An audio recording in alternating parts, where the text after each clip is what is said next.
Fernando Pérez y les acompañaré en los próximos minutos con la actualidad noticiosa de nuestro planeta. Vamos a empezar con Es Noticia Uruguay. Un entramado de extorsiones, seguimientos ilegales y corrupción a escala internacional vinculan a exfuncionarios y autoridades cercanas al presidente Lacalle Pou. Esta olla de desmanes explotó en septiembre. Veamos más detalles. Es noticia argentina. La vicepresidenta Cristina Fernández presentó su última intervención en el juicio por la llamada causa Vialidad. Acusó al tribunal y sus fiscales de ser un pelotón de fusilamiento e insistió en su inocencia en el expediente donde es juzgada por supuestos hechos de corrupción durante su presidencia.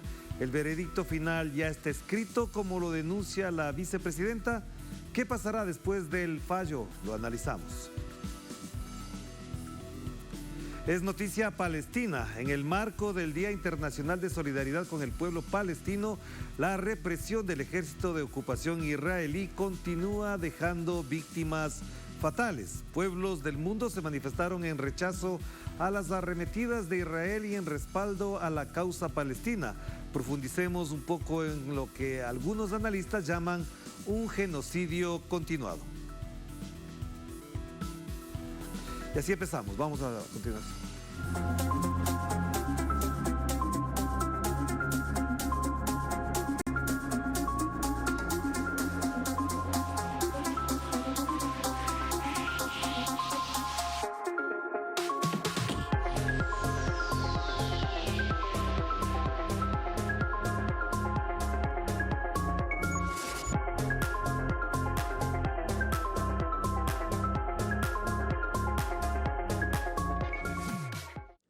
Es noticia Uruguay, una trama de corrupción internacional, extorsiones, seguimientos ilegales y amenazas golpea al círculo cercano del presidente de Uruguay, Luis Lacalle Pou. Aquí con los detalles.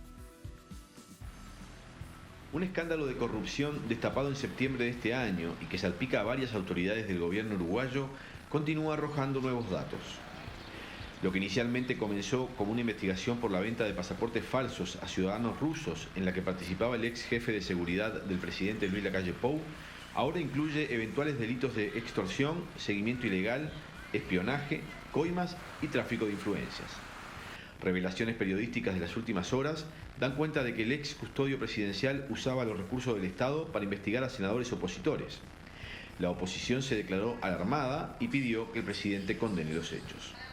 Y esperamos del presidente de la República un rechazo terminante a este tipo de prácticas que creíamos que en el Uruguay no iban a existir nunca más. Creíamos que el espionaje en democracia era cuestión del pasado. Creíamos que nuestra información era una información segura. Si 2 senadores pudieron ser investigados de otra manera, de esta manera, ¿qué dejamos para los ciudadanos y ciudadanas que no tienen esta tan alta distinción de ser electos por el pueblo uruguayo? El teléfono incautado al ex jefe de custodios Alejandro Astesiano también incluye conversaciones con diplomáticos extranjeros para coordinar reuniones con el presidente, agilizar gestiones en el Estado o incluso recibir regalos particulares. También hay chats donde distintos jefes de policía del país hacen tareas de inteligencia con fines particulares y cobran comisiones o reservan puestos laborales en el Estado. Uno de los senadores a los que se le hacía seguimiento para extorsionarlo, Mario Vergara, señaló que lo descubierto lo angustia política y personalmente.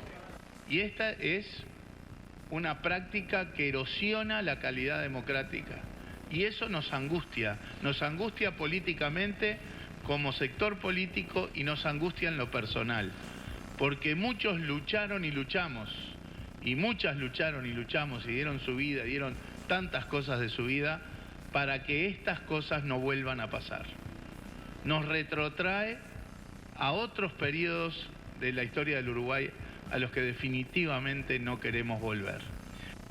En las últimas horas, el secretario de la Presidencia, perteneciente al círculo más cercano a Lacalle Pou, fue citado a declarar a Fiscalía como testigo por aparecer en los chats del ex custodio.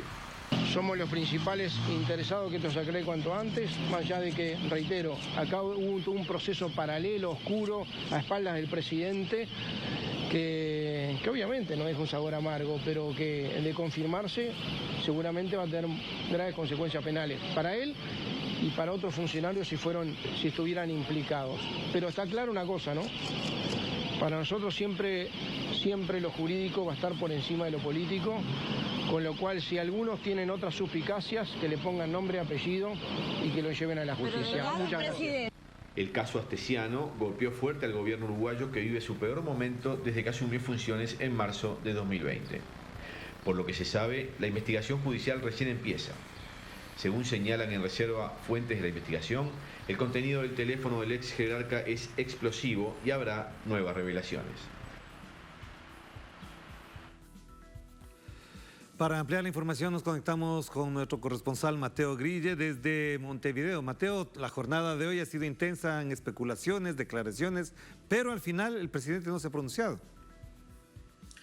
No, efectivamente. Buenas noches, Orlando. No se pronunció el presidente y además hay una noticia de última hora realmente que también va a levantar polvoreda porque la fiscal del caso, que se llama Gabriela Fossati, aceptó un pedido de la presidencia que se le hizo en el momento en que ella solicitó la información que estaba contenida en el teléfono de este jerarca o ex jerarca, ex jefe de custodia, Alejandro Astesiano, que cuando solicitó esa información le dijeron que está bien, que le iban a dar la información, pero siempre como condición de no incluir los chats privados entre el presidente de la República y el jefe de la custodia, que ahora está detenido. Esto se conoció en las últimas horas. La fiscal defiende que, dada la investidura que tiene el presidente, aceptó ese pedido que condicionaba la entrega de la información que estaba contenida en el teléfono, y de esto nos desayunamos los uruguayos y las uruguayas en la última hora.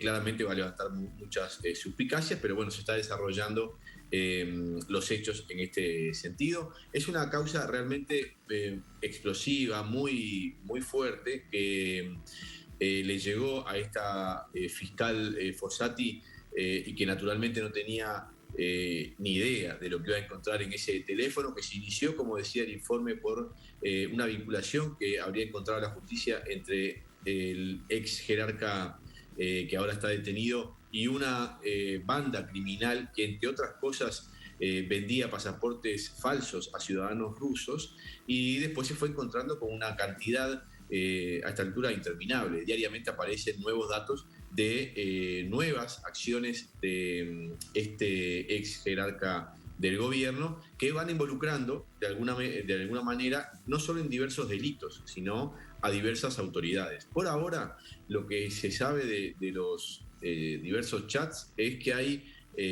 comunicaciones entre jefes de policía que están en este momento en funciones, además, con subjefes de policía que tienen que investigar lo que pide la Fiscalía, y que acordaban llevar adelante algún tipo de delito con Astesiano. Por ejemplo, seguimientos a personas sin orden judicial por intereses personales, puede ser de Astesiano o de los jerarcas policiales, por distintos motivos, pero sin mediar una orden judicial, o por ejemplo, que Astesiano vendía informes de inteligencia que armaba en el Uruguay, obviamente afuera de la órbita o por orden judicial, para vender a empresas extranjeras que buscaban hacer carpetas o fichas individuales, por ejemplo, de senadores de la República, como en el caso que fue conocido ayer y que hoy motivó una conferencia de prensa de dos senadores muy notorios del Frente Amplio, para presionarlos para que hicieran o no hicieran determinadas acciones políticas.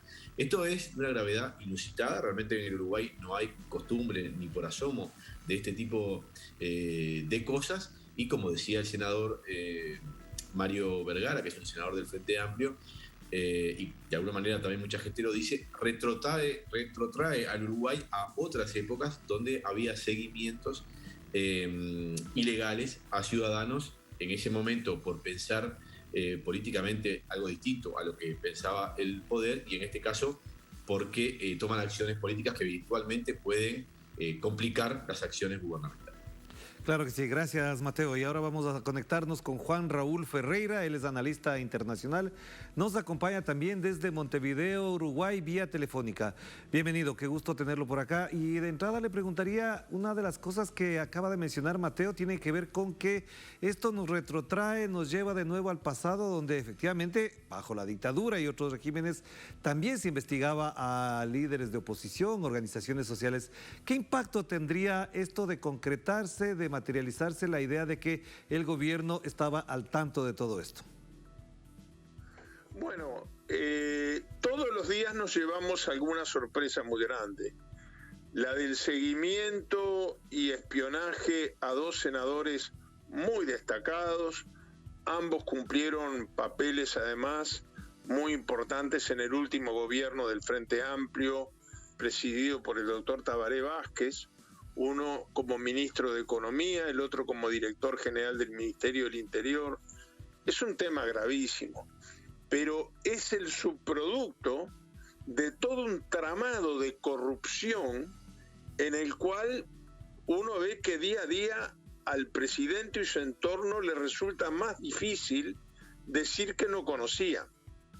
A ver, cuando se conoce que nada más ni nada menos que el jefe de la custodia presidencial tiene una red de venta de pasaportes a la mafia rusa, el presidente reacciona diciendo: yo soy el primer sorprendido, un cargo de esa responsabilidad. Y no pasaron 24 horas que el mismo presidente dijo: bueno, alguien me había dicho, sí, pero no es un cargo al que yo le asigno importancia porque yo no creo en la seguridad presidencial. Todo lo contrario que el día antes. Y resulta que la persona que le había dicho era el ministro del Interior. Pero además al día siguiente de eso, informa el director nacional de inteligencia que él también le informó de los negociados de su jefe de custodia personal. Y al otro día, es como una telenovela esto, y al otro día se descubre que cuando había estado preso, era el chofer de su madre, que fue primera dama, esposa de su padre, que también fue presidente de la República. Entonces esto va increciendo todos los días. En el día de hoy, en el día de ayer, mejor dicho, la fiscal formalizó, que es el término que se utiliza en el nuevo Código General del Proceso del Uruguay para indicar que se le presentan cargos formales y debe de ir a juicio oral y público, con prisión preventiva hasta febrero, a quien era el cónsul uruguayo en Moscú. Entonces ellos solucionan todo diciendo es un gobierno del marketing y de la publicidad. Todo lo solucionan diciendo, bueno, la culpa la tiene el gobierno anterior. Le preguntan la hora del presidente y la culpa la tiene el gobierno anterior. Y resulta que el gobierno anterior simplemente llamó a un concurso por oposición de méritos, como manda la ley, y este hombre ingresó al servicio exterior. Pero fue recién a partir de 1920, cuando asume el actual presidente y el actual canciller, que se le da un amparo no previsto por la ley, más bien todo lo contrario, violatorio de la ley, para que este hombre siguiera haciendo sus negocios. Es un tema de una gravedad tremenda, y todo pega muy cerca del círculo más íntimo del presidente de la República. Hoy declaró ante la justicia... Sí, perdón, sí. Sí, Juan Raúl, una cosa que queda colgada en el asunto, obviamente tiene que ver con lo que acaba de mencionar usted en relación con el círculo íntimo, pero al mismo tiempo parecería que a diferencia de lo que pasa, por ejemplo, con Cristina en Argentina, lo que han hecho con Rafael Correa y Jorge Glass en Ecuador, aquí no funciona el lawfare, aquí no están los medios achacándole, investigándole y montándoles además relatos políticos bastante tenebrosos. ¿Qué diferencia todo esto con lo que se ha hecho, por ejemplo, con Argentina y con Ecuador? Bueno, son los dos lados opuestos del mostrador. Una cosa es judicializar la política, cosa que este gobierno también ha hecho. Porque, por ejemplo, uno de los senadores que ha sido objeto de seguimientos y espionaje había sido denunciado ante la justicia. Todos los días, hoy se clausuró un expediente de una denuncia del ministro del Interior por supuestas amenazas. Todos los días se están archivando expedientes. Entonces, una cosa, son los dos lados opuestos del mostrador. Una cosa es judicializar la oposición y presentar cargos contra los que se oponen a la política del gobierno, y la otra es que la justicia vaya descubriendo en el seno del propio gobierno y su círculo más íntimo la complicidad con la red de corrupción más importante que se conozca en el Uruguay. Ya el gobierno del padre del doctor Lacalle generó un escándalo tremendo por la corrupción a través de la venta de bancos privados que compraba el Estado cuando estaban fundidos e iban en una comisión del 3.33%. Pero todos estos hechos que empezaron a tomar Estado público cuando, en presencia del presidente, yo la verdad es que quiero expresar con absoluta franqueza mi admiración por la independencia de la justicia uruguaya, porque la fiscal concurre a la residencia presidencial el día y en el momento que el presidente llega de un viaje, y delante suyo y sin su conocimiento esposa a su jefe de seguridad, lo mete en un carro de policía y se lo lleva preso. Y desde entonces el presidente no ha tenido contacto con él. Pero este hombre, ¿sí? Sí, Juan Raúl, una precisión para que nuestra audiencia se empape mejor del asunto. Todo esto que nos acaba de mencionar y que Mateo también ha detallado periodísticamente, en el plano político, ¿cómo se enfoca desde la oposición, desde los sectores críticos que ha tenido antes del gobierno anterior, digámoslo así, valga la redundancia? ¿Hasta dónde en el plano político esto puede significar, por ejemplo, lo que debería pasar en otros lados, un enjuiciamiento, una investigación a fondo en el Congreso? Bueno, curiosamente, de hecho hay ya comisiones investigadoras para raspar hasta el hueso. Es decir, no estamos acostumbrados a esto. Hoy salieron de la justicia el secretario y el prosecretario de la Presidencia de la República, después de declarar en estas causas precisamente del jefe de que se inician con...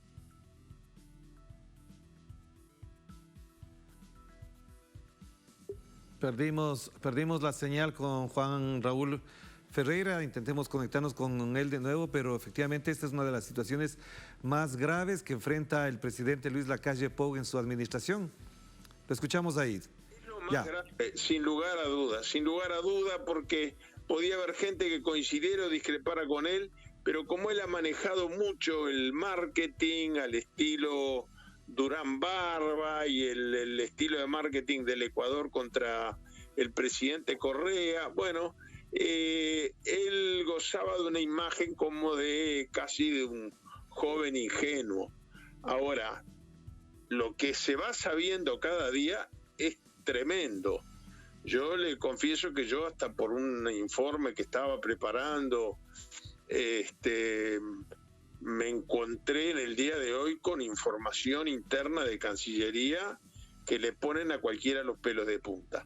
La oposición ha procurado que esto no afecte institucionalmente. Entonces, la oposición, en vez de sacarle provecho, está deseando que el presidente pueda sacar la pata con el lazo, como decimos acá, y eximirse de toda responsabilidad. Pero hasta ahora, cuanto más se sabe, más compromete a lo más íntimo de su círculo, y él se enoja y critica al Frente Amplio y al gobierno anterior por cosas que son decididas por él, habían sido decididas en gobiernos anteriores de su padre y su círculo más inmediato, el ministro del Interior, el canciller, el secretario de la Presidencia de la República, que tiene rango de ministro acá en el Uruguay. Es decir, lo que está en el banquillo de los acusados y en la mira de la justicia es un círculo muy íntimo. El director nacional de inteligencia la semana pasada denunció a los legisladores por haber dado a conocer un documento de inteligencia del Estado. Bueno, resulta que el documento, yo no creo que ningún legislador en Uruguay haga eso, pero era un documento irrelevante, no tenía ninguna información secreta. El presidente lo calificó de traición a la patria. En el día de hoy, el fiscal y la jueza interviniente dicen, pero si este documento que nos entregaron es distinto del que le entregaron al Parlamento. Es decir, no se han tomado ni siquiera las precauciones mínimas para evitar el papelón. Y obviamente se quiere evitar que esto tenga consecuencias institucionales, pero si las cosas no se aclaran, habrá que poner en funcionamiento todos los mecanismos jurídicos y constitucionales pertinentes. Claro que sí. Gracias, Juan Raúl Ferreira. Evidentemente esto da para hablar más adelante cómo evolucionen los hechos, pero hasta tanto estamos pendientes de cada una de las denuncias, de cada una de las revelaciones que se hacen al caso. Un abrazo a la distancia, Juan Raúl, que esté muy bien. Como siempre, un abrazo muy grande. Salud. Gracias a Juan Raúl Ferreira. Primera pausa y al regreso es noticia argentina. La vicepresidenta Cristina Fernández presentó su última intervención en el juicio por la llamada causa Vialidad. Acusó al tribunal y sus fiscales de ser un pelotón de fusilamiento e insistió en su inocencia en el expediente donde es juzgada por supuestos hechos de corrupción durante su presidencia. El veredicto final ya está escrito, como lo denuncia la vicepresidenta. ¿Qué pasará después del fallo? Lo analizamos.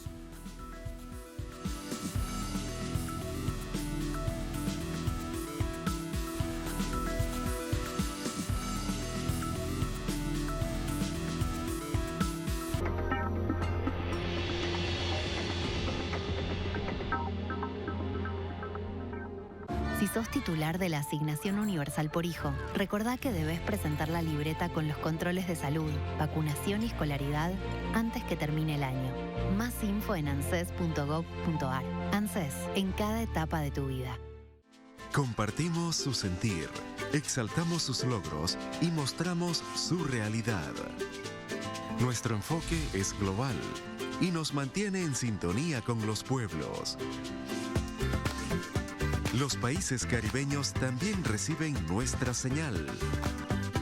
Con entusiasmo seguiremos transmitiendo para ellos, porque somos Telesur, la señal informativa de América Latina y el Caribe. Desde siempre hemos estado contigo. Nos ha inspirado mantenerte cerca. Nos encanta ver todo lo que logramos juntos cada vez que nos conectamos. Nos abrazamos, nos reímos, cada vez que nos apoyamos, que soñamos. Y lo que hacemos posible juntos es solo el principio. Conectamos tu vida. Avanza con Movistar 4G Plus.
Es noticia argentina. La vicepresidenta de la Nación, Cristina Fernández, presentó su última intervención en la causa conocida como Vialidad.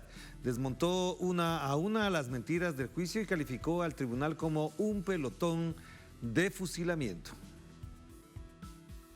En la última oportunidad para exponer su versión en el juicio de la llamada causa Vialidad, que investiga supuestos casos de corrupción, la vicepresidenta señaló al Tribunal Oral Federal número 2 que lleva el caso como un pelotón de fusilamiento y por tal razón asegura que su sentencia ya está escrita.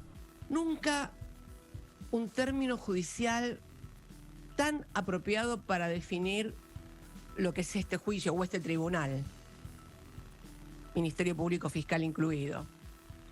Porque si el día 2 de diciembre del 2019, cuando me tocó hablar por primera vez ante este tribunal, dije que era el tribunal del lawfare, luego de todo lo que nos ha tocado vivir, y en particular lo que me ha tocado vivir, debo decir que esto más que un tribunal del lawfare fui muy generosa, creo. En realidad es un verdadero pelotón de fusilamiento.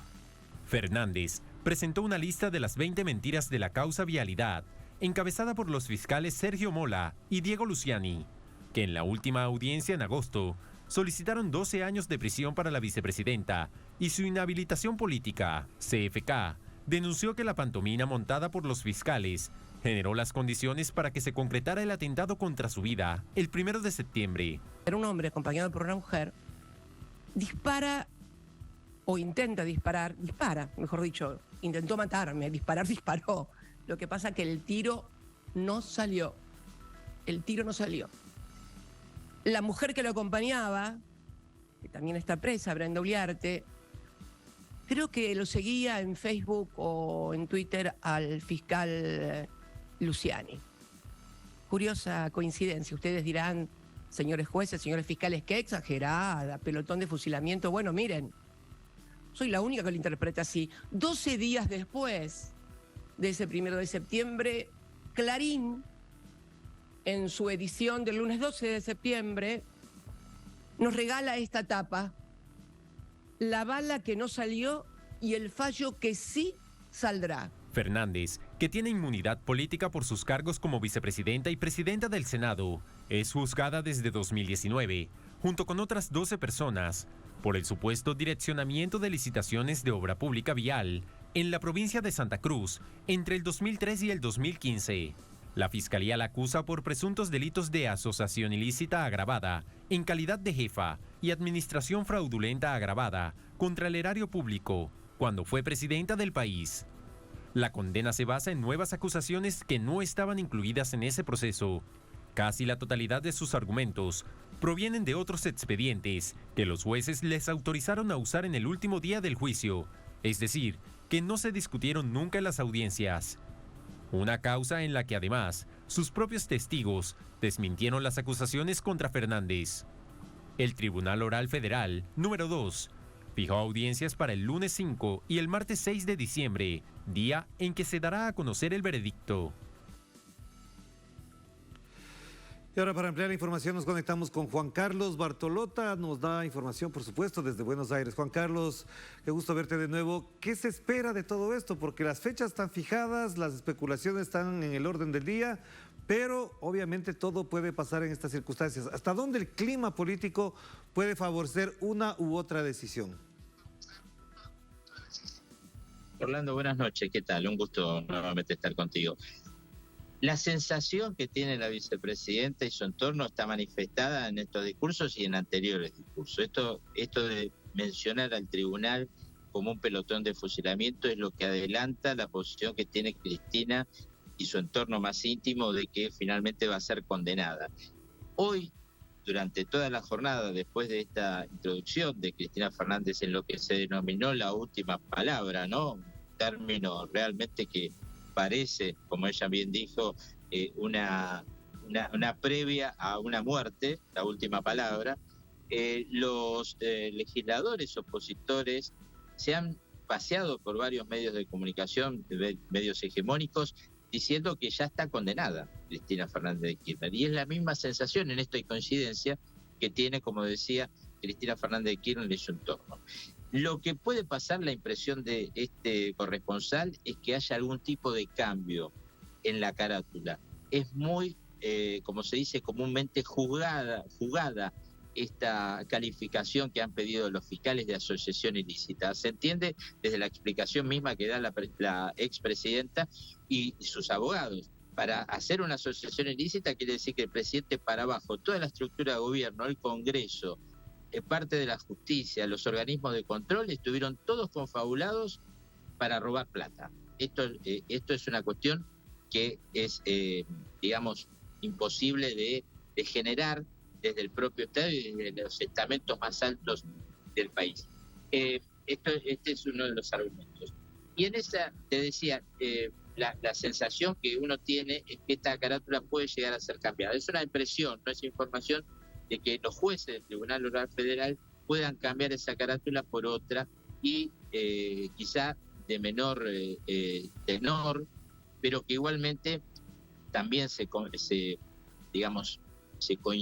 en que ese tribunal, con los antecedentes y lo que viene generando Comodoro Pi, que es el centro judicial que funciona en Buenos Aires, uno de los tribunales más importantes, donde se reúnen muchos tribunales, es que hay una condena ya casi escrita para Cristina Fernández de Kirchner, más allá de todos los alegatos que presentaron tanto ella como sus abogados defensores, desnudando hoy las 20 mentiras que publicó Cristina Fernández de Kirchner, yendo punto por punto a lo que fue la acusación de los fiscales. Bueno, esta es la sensación. Faltan días nada más para que esto suceda, y también esto como información que viene circulando desde la tarde, desde el entorno de Cristina Fernández de Kirchner se le está pidiendo a la vicepresidenta que convoque a una movilización. Es un tema que está en análisis, en agenda del propio oficialismo. Es muy importante también lo que hoy señaló el presidente, no es la primera vez que lo hace, en defensa de su vicepresidenta, Cristina Fernández de Kirchner, hablando justamente sobre cómo está la justicia evolucionando en esta causa que, como bien explicaban recién en el informe, es una reiteración de otras acusaciones que se vienen dando. Lo que se ha querido instalar, Orlando, desde hace mucho tiempo, es que ese aparato estatal que funcionó durante el gobierno de Néstor y Cristina Kirchner estaba armado para funcionar como un elemento de corrupción en la República Argentina.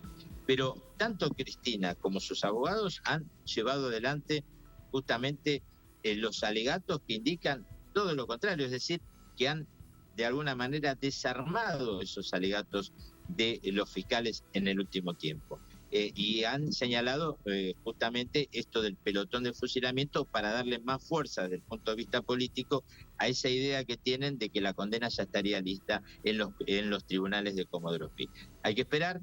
Faltan unos días, 5 y 6 de diciembre, como también bien señalaban, se va a dar la parte final, donde se va a conocer entonces la sentencia, que en principio los fiscales pidieron de 12 años de reclusión y una inhabilitación de por vida para ejercer cargos públicos para Cristina Fernández de Kirchner y otros acusados que están también en la causa.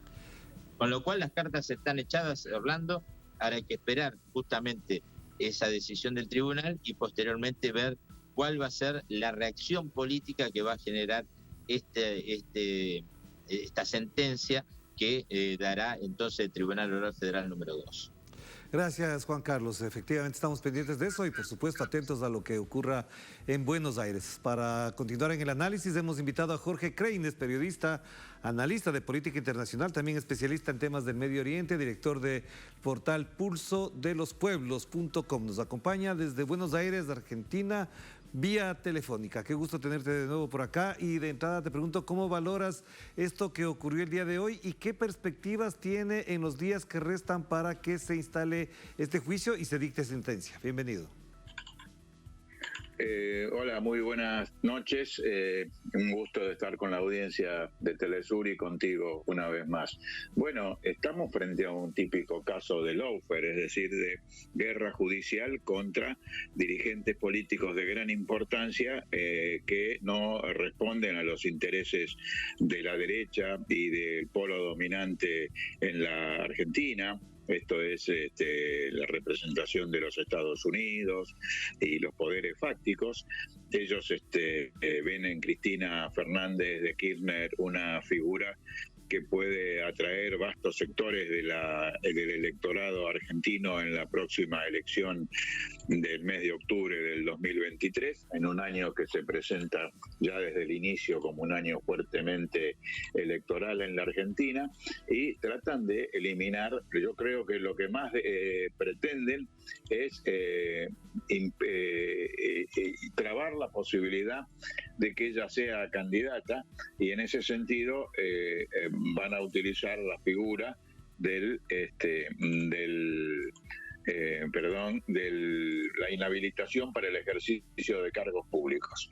Me parece que esta es la figura que van a utilizar, y porque verdaderamente entiendo que de condenarse a prisión a Cristina Fernández de Kirchner se puede desatar en el país una serie de hechos, de protestas populares, que no creo que sean lo que quieren estos sectores, que no se guían por los códigos de derecho, sino que son tribunales políticos que están volcados a intentar un regreso de la derecha a la política argentina sobre la base de proscribir, es decir, de inhabilitar para el ejercicio de la política a la principal figura de nuestro país, aquella que tiene más posibilidades de obtener una votación importante, y si no es así, de avanzar en la constitución de un espacio de unidad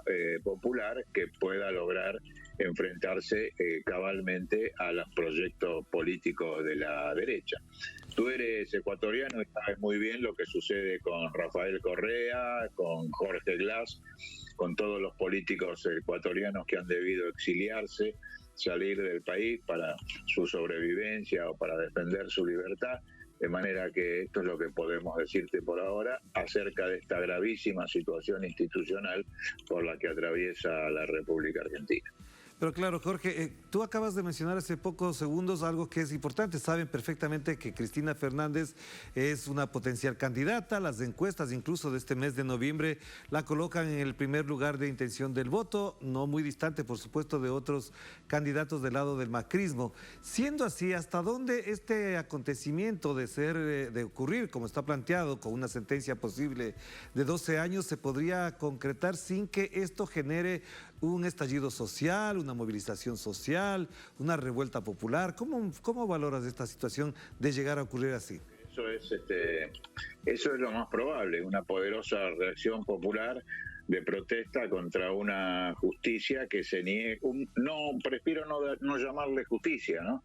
Sino aparato judicial, corporación judicial, me parece que es el nombre más correcto que le podemos dar a esta gente, porque han utilizado su presencia en uno de los poderes de la República para actuar políticamente en la situación. Pretenden incluso gobernar, porque un golpe de Estado en la Argentina tiene que ver también con que, según la Constitución Nacional, el Poder Judicial está en la línea sucesoria, es decir, en caso de que la línea sucesoria de presidente, vicepresidente, autoridades parlamentarias, luego viene la Corte Suprema de Justicia, es decir, que impugnan hechos no judiciables, como son las decisiones políticas. Por ejemplo, han impugnado un tratado internacional, que es el memorándum de entendimiento con Irán, que es una cuestión de pura política, que no es judiciable, y sin embargo la justicia argentina lo ha considerado un delito, y así otros hechos gravísimos. La expresidenta y actual presidenta del Senado y vicepresidenta del país ha tomado el concepto peronista de las 20 verdades que señaló el general Perón, y ahora habla de las 20 mentiras. Las 20 mentiras de un poder judicial corrupto, aristocratizante, que tiene demasiados poderes en una constitución que no ha sido modificada y que merece su modificación. Y el hecho cierto es que ahora ella es víctima de esta conspiración que hace el aparato, la aristocracia judicial de la Argentina. Así que estamos ante un nuevo hecho de lawfare, como sufrieron Lula, Correa, Lugo y tantos otros políticos que no siguen el mandato de Washington y de la oligarquía del país. Claro que sí, Jorge. Gracias por atender esta invitación. Evidentemente el día 6 de diciembre estaremos pendientes de esto y ojalá sea para que prime la justicia. Te mando un abrazo a la distancia, Jorge, que estés muy bien. Gracias, un abrazo, adiós. Gracias a Jorge Kreines. Vamos a la última pausa. Al regreso es noticia Palestina. En el marco del Día Internacional de Solidaridad con el pueblo palestino, la represión del ejército de ocupación israelí continúa dejando víctimas fatales. Pueblos del mundo se manifestaron en rechazo a las arremetidas de Israel y en respaldo a la causa palestina. Profundicemos un poco en lo que algunos analistas llaman un genocidio continuado.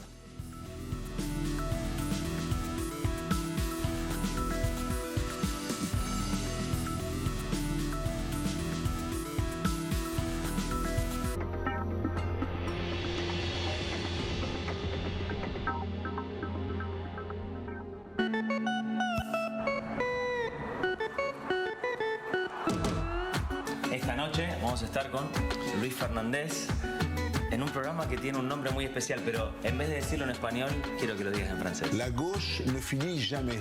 La gauche ne se termine jamais. Como la magia de Diego. Nos vemos esta noche.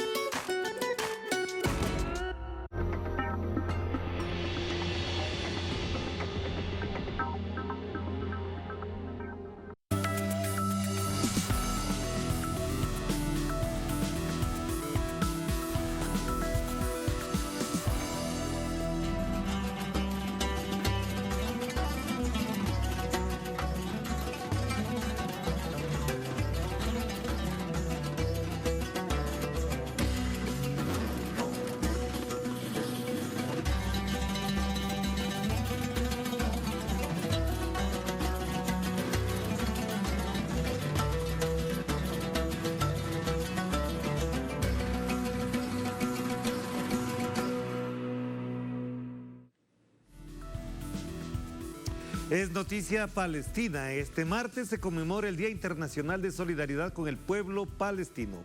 La violencia y la violación de los derechos humanos marca la agenda de ocupación ilegal por parte de las fuerzas israelíes.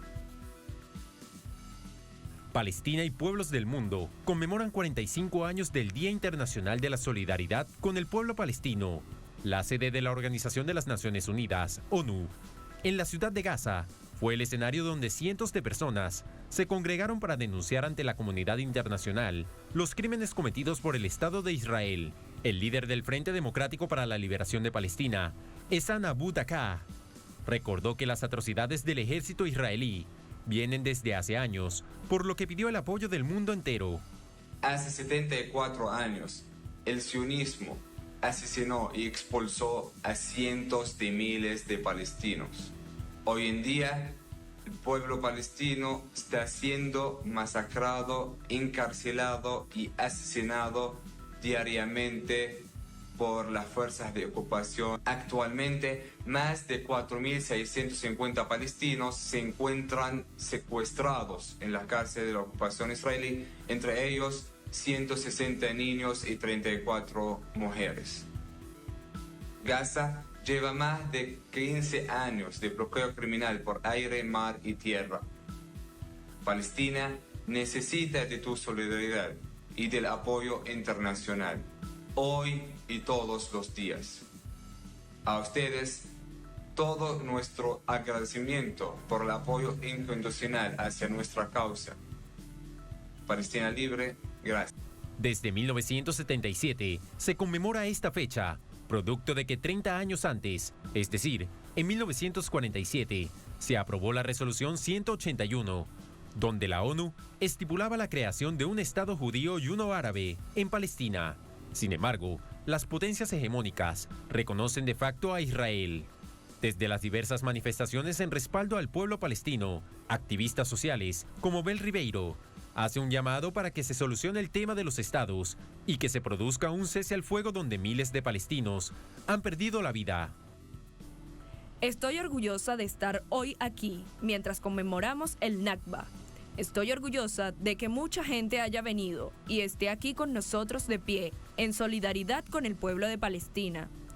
Sí, estamos clamando por un cese al fuego, pero últimamente lo que necesitamos es paz. Últimamente necesitamos la solución de los dos estados, porque cada vez que comienzan los disturbios, veo los medios de comunicación, veo lo que está aconteciendo y pienso, ¿será este el momento? ¿Será este el momento en que Gaza esté diezmada? ¿Será esta la ocasión en que los territorios ocupados estén diezmados? Últimamente necesitamos cambiar. No podemos mantenernos en este círculo vicioso. Al menos 5 palestinos fueron asesinados por el ejército israelí en esta jornada y en lo que va de año 2022. El régimen sionista ha cobrado la vida de 150 víctimas. Pueblos del planeta han manifestado su rechazo a las arremetidas de Israel y se solidarizan con el pueblo palestino. Tal es el caso del presidente de Venezuela, Nicolás Maduro, el presidente de Bolivia, Luis Arce, y el canciller de Cuba, Bruno Rodríguez, entre otros. A pesar de las imágenes que se han hecho virales por las redes sociales, pronunciamientos de movimientos sociales, testimonios de las personas que han sufrido directamente los abusos del Estado de Israel, los grandes medios de comunicación y agencias de noticias invisibilizan esta vulneración de los derechos humanos de los habitantes de Gaza, Cisjordania y otras ciudades, según los voceros de Palestina. Para profundizar en el análisis tenemos a Hinu Anderi, analista y experta en temas palestinos. Bienvenida, qué gusto tenerla acá. Encantada. ¿Cómo está? Acabamos de escuchar esta frase en la que se menciona que el tema está invisibilizado. Hay 5 muertos, es un aniversario, pero parecería que en el mundo no se ocupan de estos temas. ¿Cómo se explica esta situación? ¿Hasta dónde va a llegar esta invisibilización? Bueno, quería primero agradecer a Telesur la posibilidad de estar aquí y saludar a toda la comunidad palestina, no solamente en Venezuela, sino en todo nuestro continente, en este día de solidaridad internacional y sobre todo reconocer a la solidaridad, a los grupos de solidaridad, el trabajo que vienen desarrollando en favor de la causa palestina.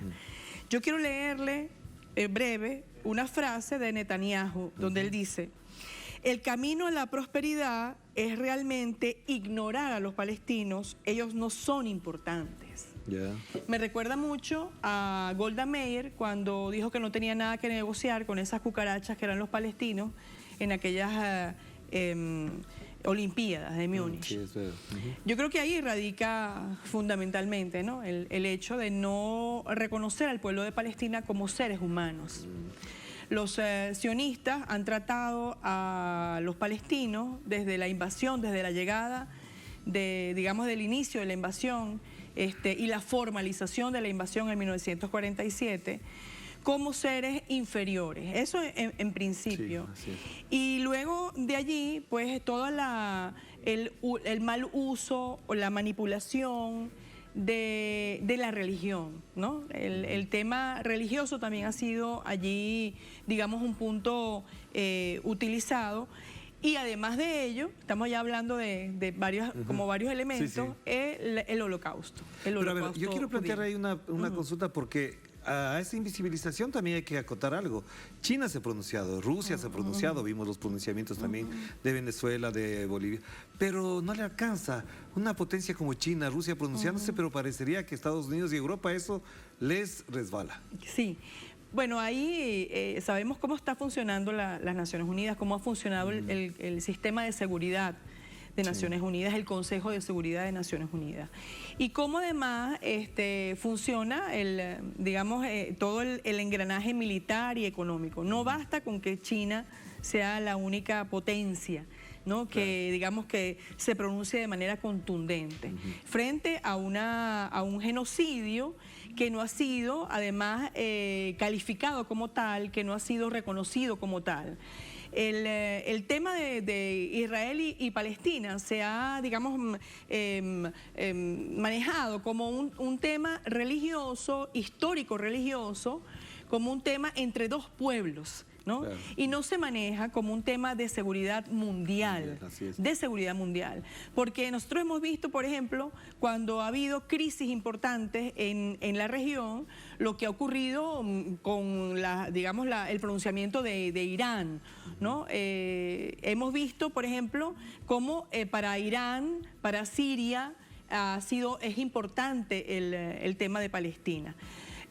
Pero sigue siendo el factor imperialista, sigue siendo los Estados Unidos y su chantaje militares y económicos, parte fundamental de que no haya, digamos, que se haga justicia en el mundo, que se haga justicia Pero la en pregunta favor de sería, Palestina. Gindo, ahí, ¿quién va a hacer justicia? Porque hay cortes internacionales en La Haya, en Europa mismo, pero parecería que eso, incluso igual digo, le resbala. ¿Quién va a hacer justicia? Pero es que Naciones Unidas no va a hacer justicia. Entonces, ¿quién la va a hacer? No va a hacer justicia a Naciones Unidas porque Naciones Unidas en principio es la autora material e intelectual, para no decirlo, para no echarle la culpa a Gran Bretaña en su momento, de lo que ocurrió. Fue Naciones Unidas la que delimita y dice, le voy a dar el 56% del territorio palestino, del territorio que le pertenece a los palestinos para instalar un Estado judío. Que no tiene nada que ver con la religión judía, claro, que no tiene nada que ver, así como no tiene nada que ver el conflicto con un tema religioso. Claro.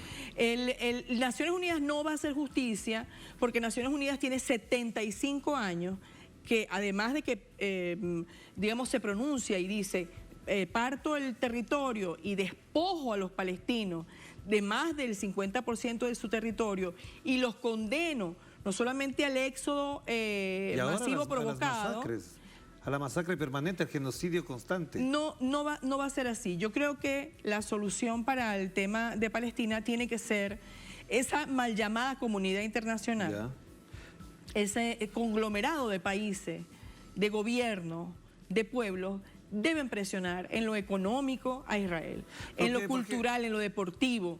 Tiene que haber un cerco contra Israel, tiene que haber un boicot. Un bloqueo. Tiene que haber un bloqueo.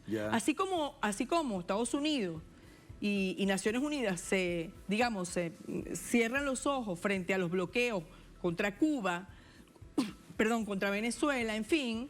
En este caso, el bloqueo contra Israel es totalmente justo y necesario.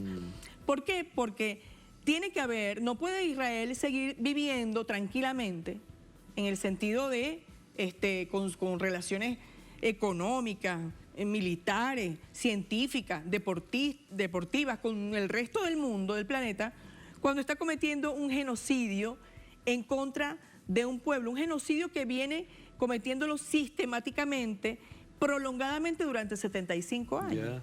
Y la configuración de un nuevo bloque regional, como por ejemplo en América Latina con gobernantes progresistas, Lula en Brasil, Petro en Colombia, bueno, ya hemos hablado de Venezuela, de Cuba. ¿Cree usted que puede ayudar, coadyuvar, presionar para este propósito que efectivamente cuando hay gobiernos como el de Lazo o de otros que tienen en sus incluso despachos asesores israelitas? Por supuesto que sí, porque cuando las fuerzas, las condiciones se dieron objetivas en la época de Chávez, de Néstor Kirchner, de Evo Morales, de Correa, hubo un avance. En Venezuela, por ejemplo, se abrió la embajada de Palestina, se clausuraron las relaciones diplomáticas con Israel y se dio a conocer la situación del pueblo de Palestina con mucho mayor contundencia. Entonces, sí hubo un avance en lo diplomático, en lo informativo, incluso en lo económico, porque Venezuela abrió relaciones bilaterales con Palestina. Nosotros trajimos a Venezuela estudiantes a cursar estudios de medicina, etcétera. Y eso fue definitivamente un avance. Un avance importante, sí. Si en este momento nuestros gobiernos, ¿no?, se lo plantean, yo creo que puede haber un avance, puede haber logros, se puede materializar un poco más la solidaridad que debe trascender a lo discursivo, a los decálogos, a lo dicho y a lo escrito, que tiene que ser más allá, que tiene que ser contundente, que se tiene que vivir, por ejemplo, en el hecho de que haya el reconocimiento del Estado de Palestina, es decir, que Palestina sea un país, una nación con todos los derechos y con todas las posibilidades que puede tener en el caso el gobierno de Israel. Gracias, Gindo, muy amable por estar con nosotros. Gracias. Siempre será bienvenida. Y ustedes también, gracias por acompañarnos sobre estas noticias, sobre estos acontecimientos que han ocurrido el día de hoy, que han estado en el análisis y en el enfoque de aquí, de Es Noticia por Telesur. Nos vemos mañana.